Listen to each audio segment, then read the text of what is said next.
Впервые в Туве проходит международный съезд сказителей и их хомяжи. В столицу республику съехали специалисты из республик Алтай, Хакасии и Кыргызстана. Мероприятие разделили на две части – выступления участников и круглый стол, где обсудят развитие сказительского искусства. В рамках форума тувинские артисты проведут мастер-класс по горловому пению.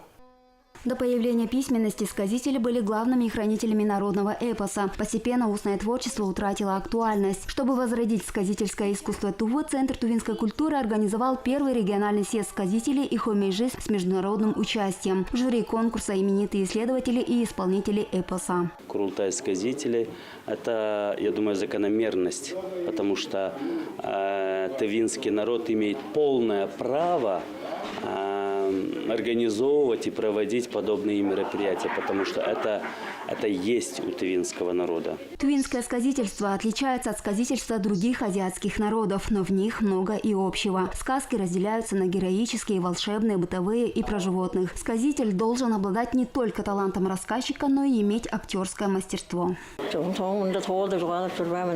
До этого в подобных конкурсах не участвовала, готовилась. Буду рассказывать сказку из своего детства про мальчика-сироту. Я постараюсь передать настроение и переживания героя мимикой и голосом, но мне также нужно держать общий тон повествования. В Горном Алтае сказительство сумели сохранить как отдельный вид народного эпоса и искусства. Поэтому именно у алтайцев учатся многие народы. Но при этом нужно следовать своим исконно традиционным формам повествования, уверены они. Эпическое наследие, горловое пение, эпосы, хачурчак, никогда не прервалось у нас. Он в современном мире, по современному все идет.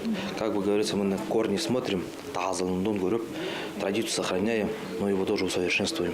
Конкурс разделен на две номинации – эпос и сказка. Участники должны в течение 15-20 минут исполнить сказание или сказку, можно использовать музыкальные инструменты. Среди 24 участников конкурса представители республик Алтай и Хакасия, а также Киргизии. У нас участвуют Товолчу, Хайши, Кайжи и Манаши. Очень сложно одним словом сказать, что же такое сказительское искусство.